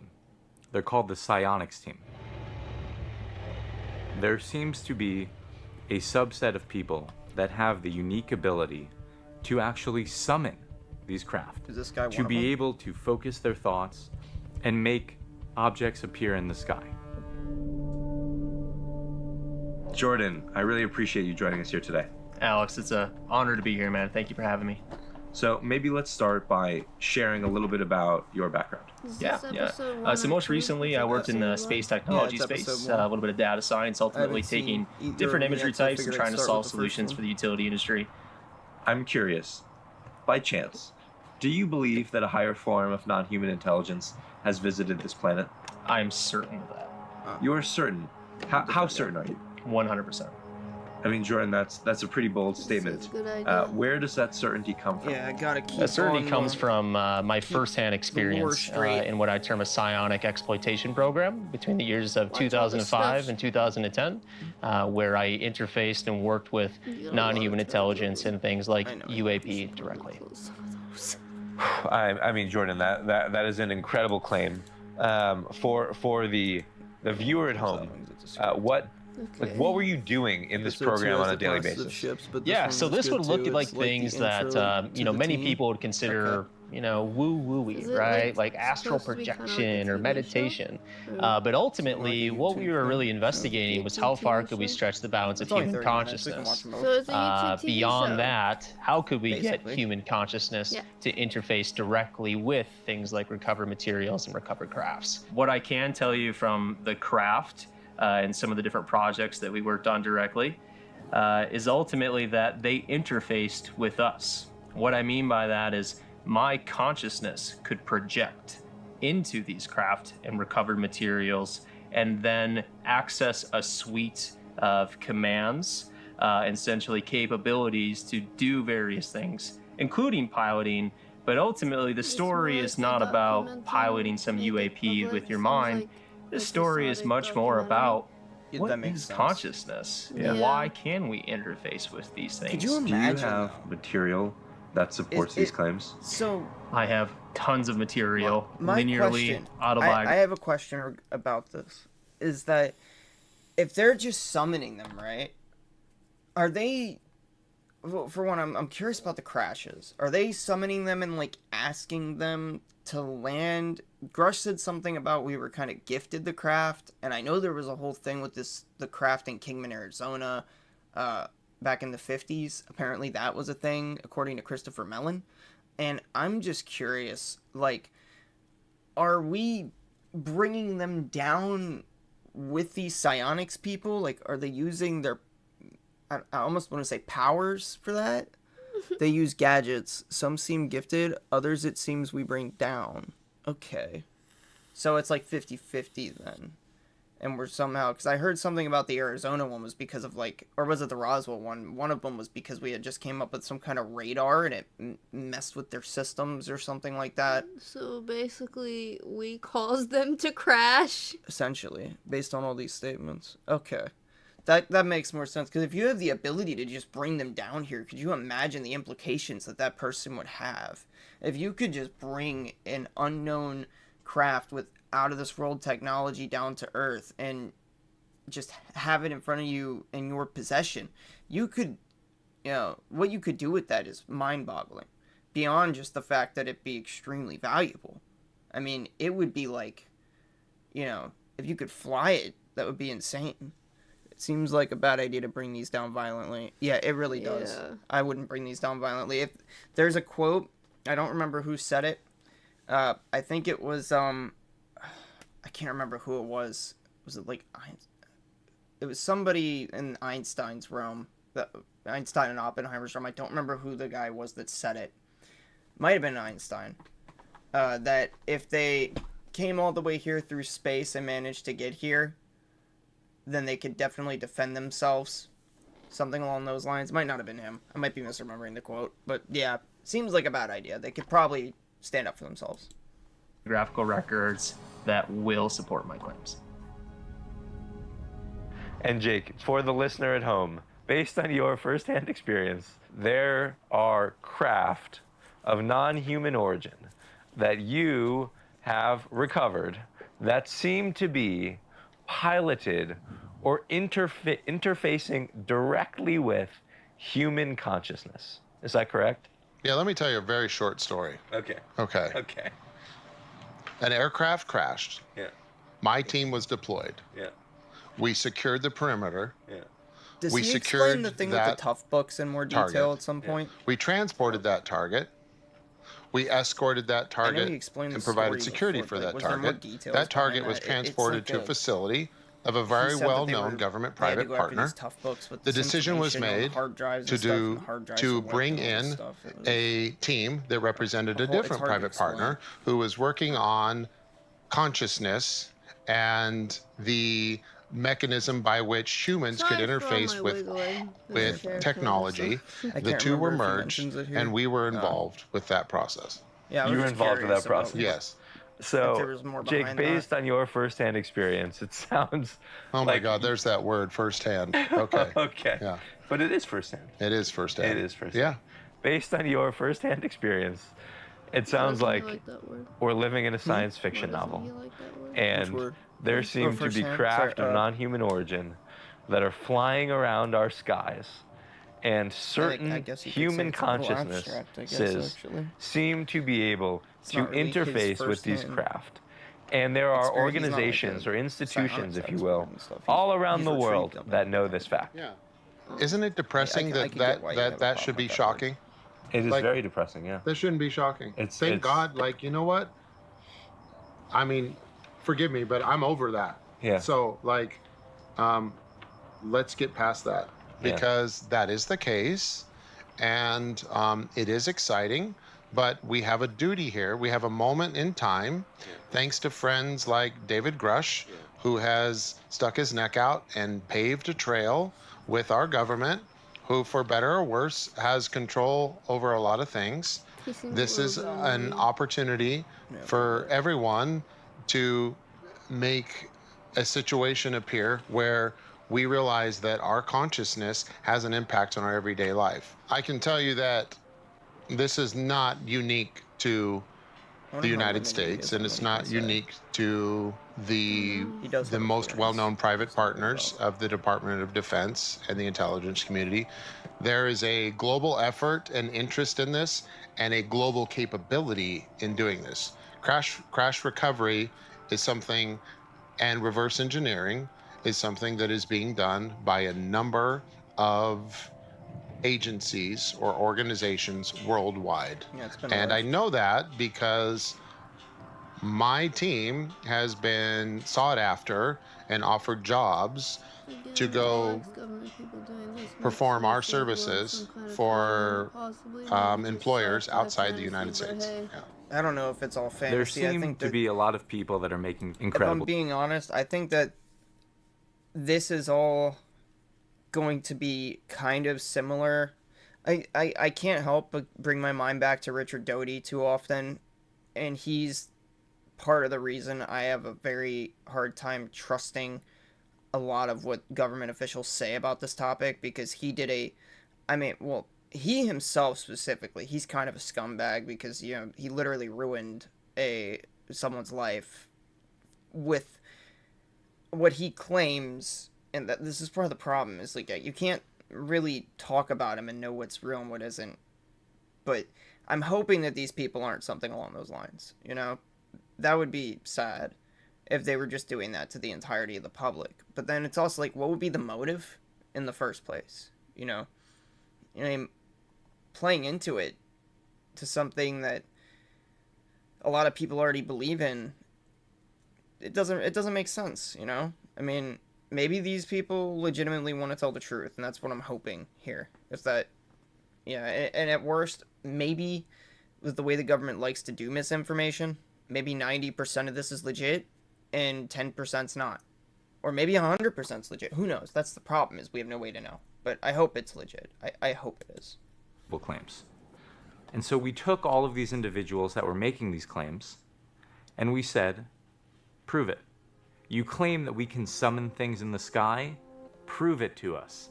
We've got the sensors, we've got the team, we've now assembled everyone, and we've asked these folks to show us and actually verify what they're saying. Yeah. And so here we are. Let's see. We are here in the California desert, and we've assembled a group of about 15 people. We have a variety of different units within the group, including a sensor and data team, an operations team, a psionics team, and a scientific team led by Dr. Gary Nolan. And we are here to see what happens. We are going to spend 3 days together, leveraging the psionics team, seeing if we can actually make something appear in the sky, I'm glad they got Gary seeing Nolan if we to can lead it. track it, seeing if we can actually gather data and verify these supposed claims. Okay, so when the Psi team gets eyes on a UAP, I think he's probably one of the most honest they'll people let me know in relation to where it's at over the city, gotta and then happen. I'll essentially go to that place, see if I can get my Allegedly, he soda has straw UFO camera, crash medals. so very focused in Really? camera, to see if we can pull out any key ID features, any kind of details of the craft that make it unique. Everybody's heard of flying saucers and alien technology and everything else. This project is aimed to prove what has not been proved in years past. It's to gather substantial evidence to show the American populace that there are substantial alien life and craft and everything else flying around. My name's Dan Flexenar. I'm Air Force. I've been in special tactics for 20 years now. I've been in charge of rescue and recovery and medical operations for specialized teams throughout my career, and now currently moving into more of a civilian world for this. Yeah, so I'm 20-year Air Force Special Warfare. I joined in 2000 as a combat controller.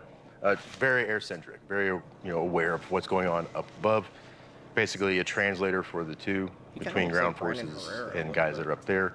I've seen a lot of things. Gary Nolan has helped greatly with ovarian cancer. that I just cannot and he explain. helped the Defense Department. Here we Solid are, guy, if you ask me. and I agree. I'm not really sure what to Very expect, to good be guy. honest. I think He's when you also had talk his to own the UFO teams, they experiences, have apparently. unwavering conviction that something is going to happen. When you've seen it yourself, that we're actually going to see things Yeah. in the sky. your interest is obviously Not only do they going to think be that we're greater going to than see if things you've in the never sky, seen anything at all. but we're going to be able to track it. We're going to be able to actually gather a variety of different data related to this thing.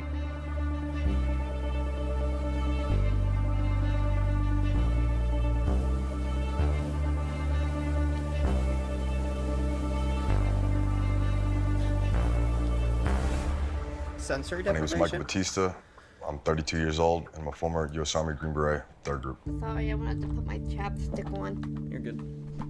And Mike, do you believe that a higher form of non-human intelligence Beret. has been visiting this planet? Yes, I do.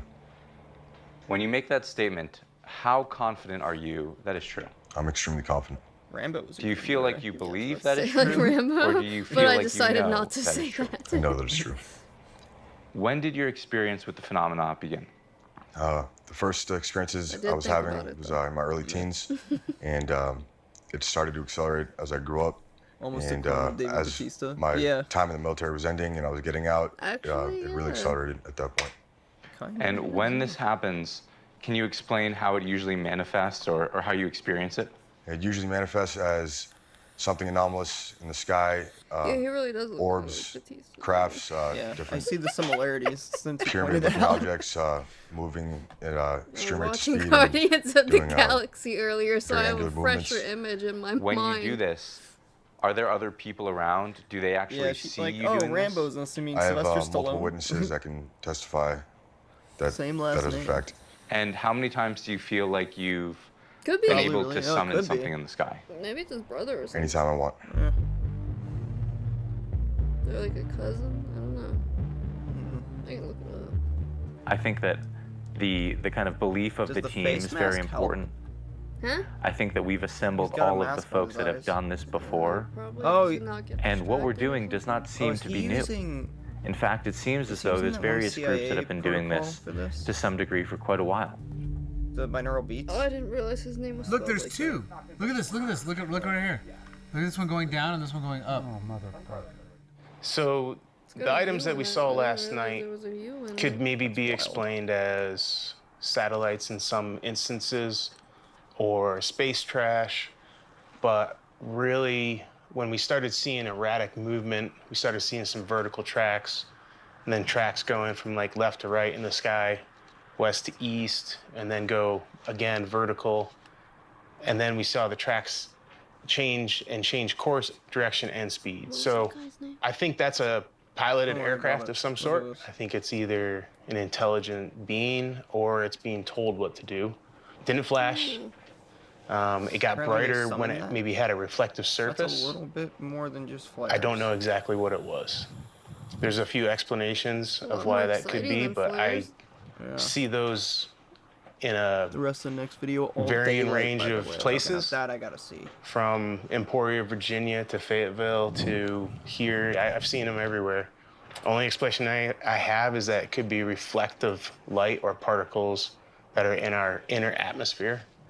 But besides that, when they start Moving like moving that? and tracking in different directions, I don't know about all I think we're seeing some sort of craft of some sort. That's kind of like it's kind of a reach.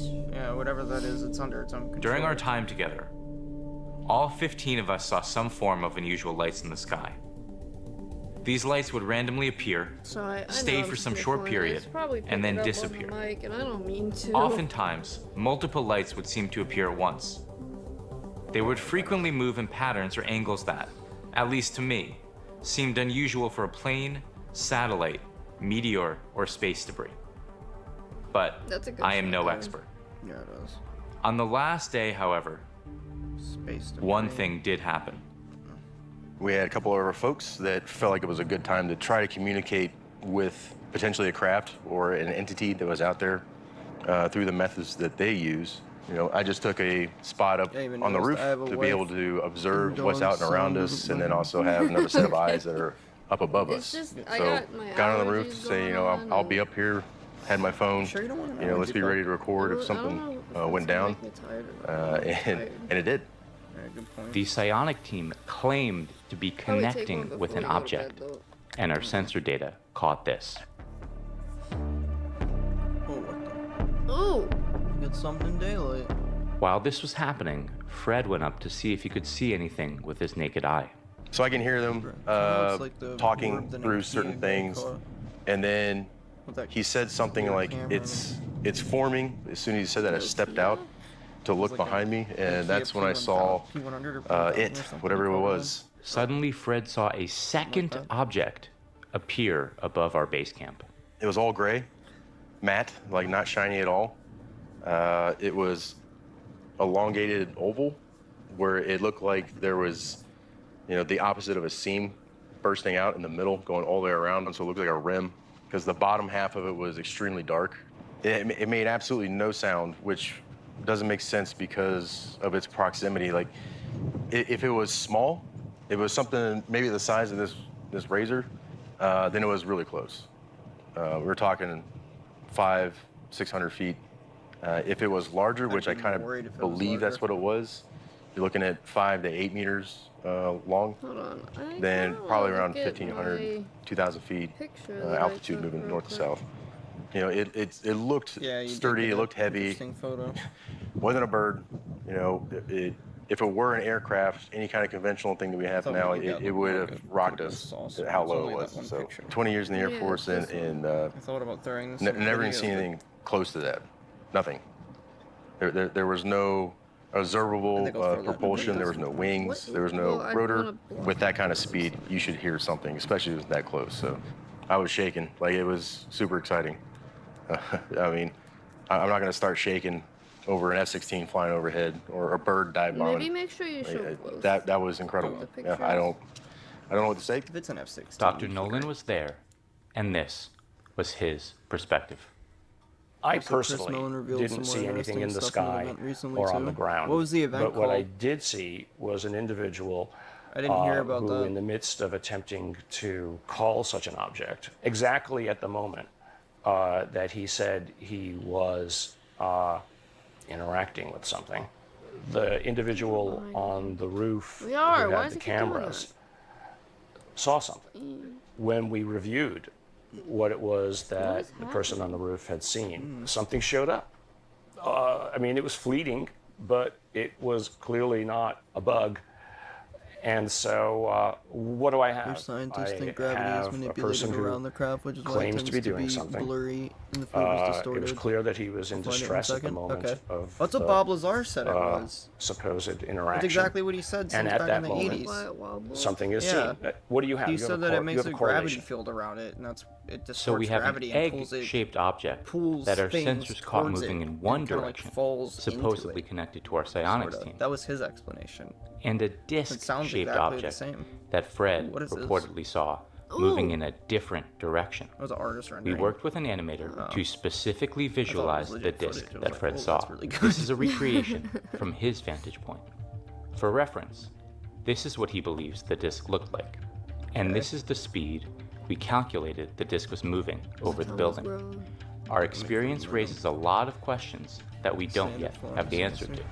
I was there not to provide any conclusions. I was there to make sure that everything that was being done in a scientifically accurate way, as dispassionately as possible, and to be part of the advisor team to make sure that this was done in a way that at some point, if it ever wanted to be put together into a scientific paper, we had collected the kind of metadata required to say, well, we might not have a conclusion, but here is at least a story that tells us that the data which we're providing to perhaps some future event might be looked back to and said, oh, well, what happened there worked, that didn't work, so let's try this again so that we can perhaps make it repeatable. It ain't Don science Paul, if you can't repeat who it. was also present at the event, had this to say. That's what they say. Well, I think it's pretty standard fare. There's certain things that the rational mind could attribute to it. Could be this or it could be that. But there are also things which move in ways which do not fit the normal laws of physics or aerodynamics. This is something that's pretty well known at this point. It goes way back in history. Let's pause it till the train leaves because I don't want the viewers to not be able to hear it. I hate living next to train tracks, man. Need to move. It was the Vail Symposium. Okay. I'll have to look it up. Pull that up after the next episode of this. Yeah, maybe. Might be on next stream, depending on how late it is. It's already 3:19 in the morning. So, might have to do it in the next stream. It is already 3:19 in the morning. Yeah, but, we'll definitely check it live at some point in the near future. Go away, train. Yeah. Go away. Okay, I think it's gone now. I think we can replay it. I have a combined 25 years law enforcement and military background prior to becoming involved in the similar endeavors in the private sector. Can you write that down? It's very hard for people who have seen and experienced things to discuss it because even our own loved ones, you don't want people to think you're crazy and there's something wrong with you. Which it's one thing if you see it on a Netflix special or if you have read about it or seen clips on TV. If you see it for real, it kind of changes your mindset about stuff. And I have, because of my military background, worked around a lot of aircraft, helicopters, fast movers. There are certain vehicles that move in ways which are not consistent with like underwater? regular physics of what we consider aircraft. Well, I'm gonna probably watch on the There's next a difference one, between but by the time we believing get and done with knowing. this video, the next one And will you want to probably work be with like people who 4:30 know in the things, so morning. there is no question about the validity. Now it's a matter down to the nuts and bolts of how do we produce the evidence we need to make it approachable for everyone. The flow of information now seems to be inevitable. Yeah. You cannot keep the truth from people. And it seems like reality is just far more complex than people realize. Yeah, it is. In this process, I've moved from a very pragmatic person, having very pragmatic responsibilities, to be burdened with things that are more abstract and cerebral. Yeah. But still having to keep my foot in the pragmatic world, and that's a tough thing because it's so it's the truth can be distracting in that way. We are in a world right now where we're battling over resources. Yeah. And if we can use that technology, or if we can understand a way to interface with technology to create energy systems that can supply for our basic needs, then we're all better off. Yeah. And I agree. Yeah. I agree. And I could it sense a noise feels was like about to we're on the happen. precipice of entering a new reality. And I really appreciate everything you're doing, and I'm excited to hopefully make a dent alongside you. Yeah, let's make some dents. Let's do it, man. Let's All fucking right. do it. To dents. To dents. During our time together, there were multiple events that caused me to seriously question certain assumptions I have about reality. The day we were wrapping up our event, something incredible happened. There was a mass UAP sighting directly in the area where we ran our operation. It can be fixed. There were dozens of claims on neighborhood apps of residents seeing anomalous things in the sky.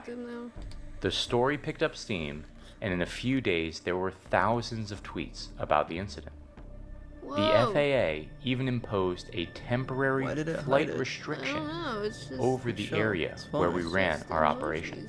Yeah, that's fine. Is this causation? Why did it do that? Did we cause this event? Is this correlation? Or was it purely coincidental?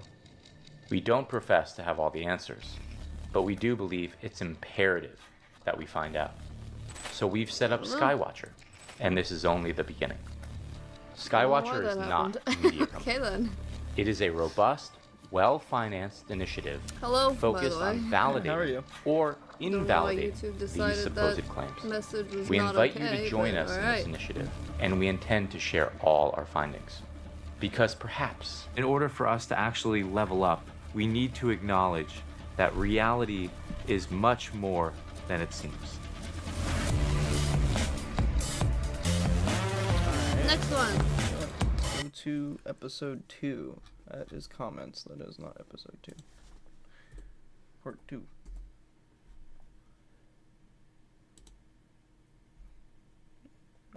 Let's see it.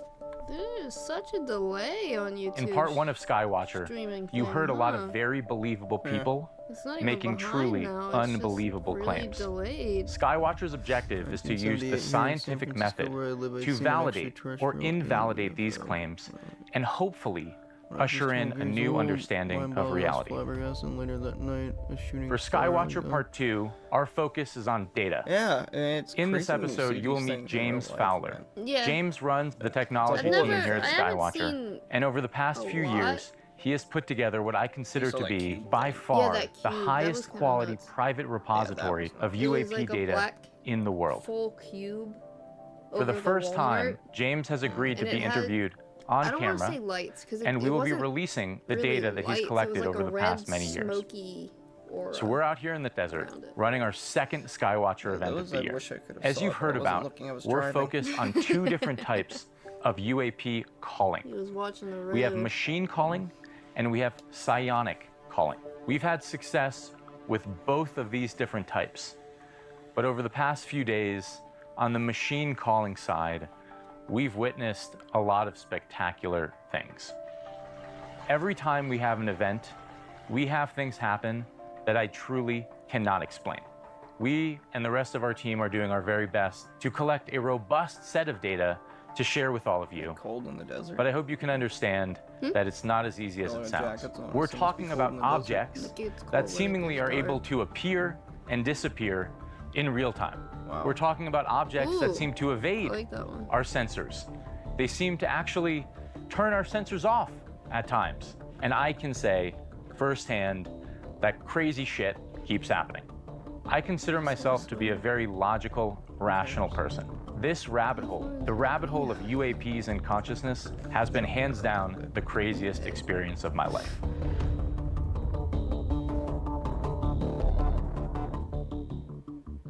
Are they gonna make more of these? It's similar to what. So today we had a Class 7 come in about 2,000 feet. Oh yeah, Fravor. 135 He degree did say heading. he saw that, and that's why. It's pretty low to the ground. Claire We saw it said visually. that Their before, eyes. We had it on radar as well. Like, we've been collecting was UAP it data before for or more than after 5 he claimed to years have seen that? with I think it electromechanical was signaling, before he which we ever call said that our that's what he dog saw. whistle. I don't know, but I Generally don't speaking, know we if it see was, 3 like, to an 5 orb different per classes of se. UAP It per was day just, during like, operations. After we turn around it. on It the dog wasn't, like- whistle, UAPs Yeah, the literally come cube to us Around it day like after that. day. It was just like. To make sense of our data, we had to don't define really a know how to lexicon and explain we based it on flight Yeah, characteristics. Fravor's he We've said it was broken a the cube UAPs down anyway into 9 that he classes or types. Some of these classes may be the same UAP under different really flight hear many people configurations, talking about but at this cubes. point, given their behavior or Manta Ray, Bright Star, Beam, Tetra, Tic Tac, Blob. I love how it's just Blob. I couldn't think of a better term for this, so we're just gonna call What it the are Blob. they gonna call it? Jellyfish. The Wiggly? That doesn't look like a hornet. Um. Maybe it kind of is. The egg Kinda. is. I mean, the egg makes sense. What else are you gonna call it? What you mentioned about the Walmart thing. I'm guessing those are not ours. Yep. Making more. Yep. No way. That's not ours. are confident they don't align with Yeah, conventional the or cube is terrestrial not ours. explanations. Each UAP class has different characteristics. Some shimmer, some Gra- tumble, some oh, was it spin, Graves some who look like said they're it? alive and they just fly like a living object in the sky. UAPs are I extremely guess it hard was to Graves. image. It wasn't. Yeah, What is Fravor seen saw with the the Tic naked Tac. eye You're is right. You're generally right. Yeah, not what is Graves seen was under the one who camera. said that. You're The right. class I got it one mixed up. often I wanna see a spins, flying tumbles jellyfish. through the sky. Craft looks like a black body. It appears to flash, No, pulse the multiple jellyfish times per one? I second. wanna see There it. appears like to be from some that kind of footage streaming cloud from or release vapor that- around but I it. wanna We've see it in seen person. class 1s and That people formations are up to trying to be like, 20 "Oh, it's to just 23, partying." flying in different flight No. formations. Someone different said block it was formations. bird shit. The class 2 is the classic Tic Tac. It We've seen wasn't. it in That's groups the of 2 to 3, explanations, often like, flying you very think that the erratically. government can't We've figure seen it out, that these you're a gonna couple years in figure a it out, row, okay. and usually we see them in groups. Pretty sure the government would have The realized class it was 3, bird shit the if blob, it was actually. a pulsing, vibrating cloud. There's You know, something when it maybe comes to this, I perhaps always want to quote Granddad in the Boondocks.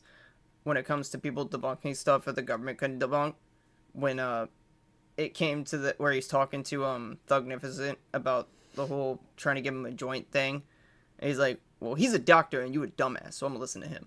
That's kind of how I feel about this when it comes to people being like, "Oh, that it's just balloons or some crazy thing like that," and the government's like, "We don't know what it is." Like, I think I'm gonna listen to them in this case. A Ritz cracker. Yeah. Believe it or it's not. a cylinder kind of in the middle that has a different light like a flame, and then it vibrates and pulses as it moves through space. I like that one. The class 4 is your orb. We've only seen it in infrared. But the class 4 seems to only come during certain activities in conjunction with perhaps the class 1. We don't have enough data yet to confirm. The class 5 we call the manta ray. It seems to tumble and rotate as it moves through the sky. Tumbling. Class 6 is Bright Star. That one vibrates very, very fast. It literally looks like a crystal in the sky. The class 7 is the jellyfish. It's probably about This 2 is my meters favorite. across. The head is Look purple and at black it. in color, and then it has tentacles.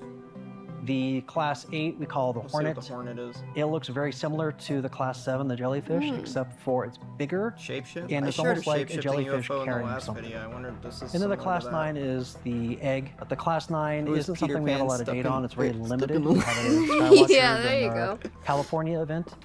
It's an emerging class. Mick and we have West strong probably. evidence that it probably exists, but we don't have data to concisely describe it. I'm getting a little bit nervous because my tummy is growling and I feel like it might be picked up. I want to We have make our it a meme sensor on this team up channel on the now. hill, Let's just actively make a bunch collecting data. of random We Mick have our West psionic probably team quotes. actively operating gosh. both day and night, and we have 2 helicopters on standby, those. ready to be We can deployed. make, Yeah, so the nice thing about having for the helicopters videos, available actually. out here as opposed to drones or airplanes is essentially helicopters can Small hover memes, just for hours at a time and we can put somewhere in the people on video. board. You know, our drones Very are similar. limited in Yeah. altitude and also like an Easter in egg just hunt. time on Where's the station Mick because of their West battery meme? life. We like using Slept the in there helicopters. somewhere. We That's can a put good idea. multiple I like that people idea. in the helicopter with the number of observation equipment, cameras, etc. So it's really useful Whoa, his eyes platform look for crazy us. in this Whoa. light. So the sun yeah. is to the east right now. We got that little bit of shading right there on the lower left of the target. Yep. Which, if that's actual shading, that means the sun's coming from this angle. So the usual question I get is, where's the evidence? Where's the data? In science, just having data doesn't mean anything. So the reason there is a scientific process is because it works and it's replicable, and it's a standard upon which all science is accomplished.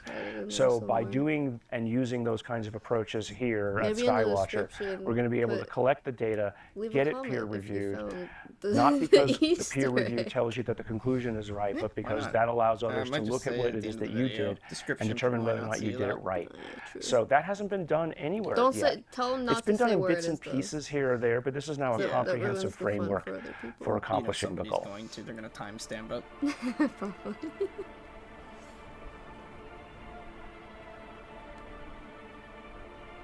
My name is Marek von Riddenkamp, and I have been covering the UFO or UAP topic for The Hill on the opinion side for about 4 years now.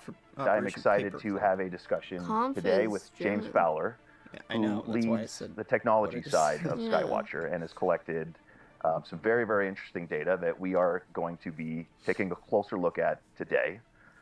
James, thank you so much for joining me. Happy to be here. So we stumbled into this pretty much face planted right into this topic. We didn't want this topic to come into our lives. I'm not a ufologist. I don't believe. I'm not Fox Mulder.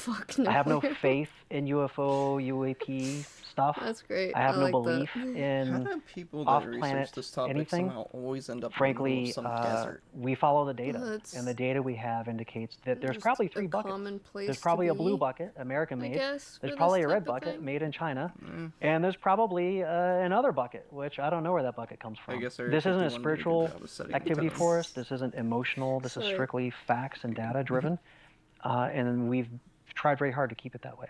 So how did you end up out here in undisclosed location in the desert, looking up at the sky and looking for UAP? Well, after my career, I started several companies and started running different projects for the government as a subcontractor. And through those activities, we started noting anomalies.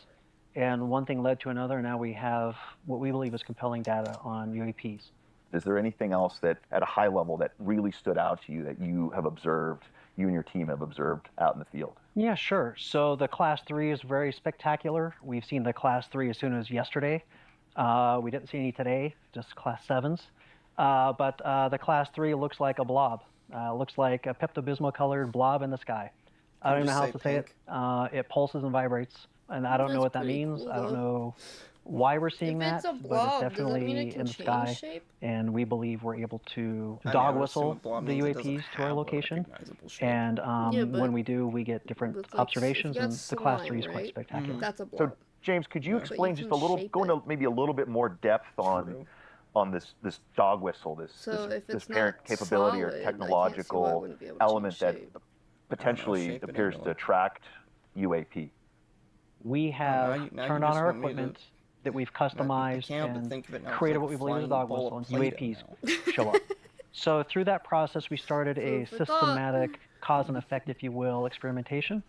And we've arrived at some very custom capabilities that when we deploy these capabilities, we get different UAP responses. Every time we turn on this equipment and do the things we need to do for the right amount of time, we get a response every time. And we've also experimented with 60% of the not time, using the it equipment and works seeing if we see every things, and we have not, which is interesting because all of our data has been daytime. We have no data from night. None of our data are lights in the sky that you have to squint your eyes and put your finger on your nose and hope you see what you want to see. No, our data is broad daylight, often well lit like this, maybe in a desert, data that's very, very viewable.